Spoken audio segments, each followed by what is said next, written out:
ময়দাটা মেখে 4টে বড় বড় গোল করে নিয়েছি। এটা সাদা তেল আর একটু খাবার সোডা দিয়ে মেখে নিয়েছি।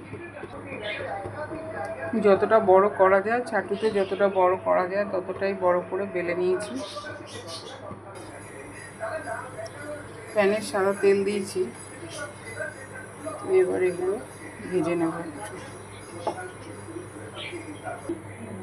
পরোটাগুলো হালকা করে ছেঁকে নিয়েছি। নুন দিয়ে ডিমটা গুলে ফ্রাই প্যানে দিয়ে দিয়েছি। এর উপরে পরোটাটা দিয়ে দিচ্ছি। পরোটাগুলো ডিম দিয়ে ভেজে নিয়ে টমেটো সস আর গোলমরিচের গুঁড়ো দিয়ে নিলাম। শসার কুচি, পেঁয়াজের কুচি আর লঙ্কার কুচি দিয়ে দিয়েছি। আগে টমেটো সস আর গোলমরিচের গুঁড়ো দিয়েছি। এবার মুড়িয়ে রোলটা তৈরি হয়ে যাবে। সকালে টিফিনের জন্য রোল তৈরি করলাম।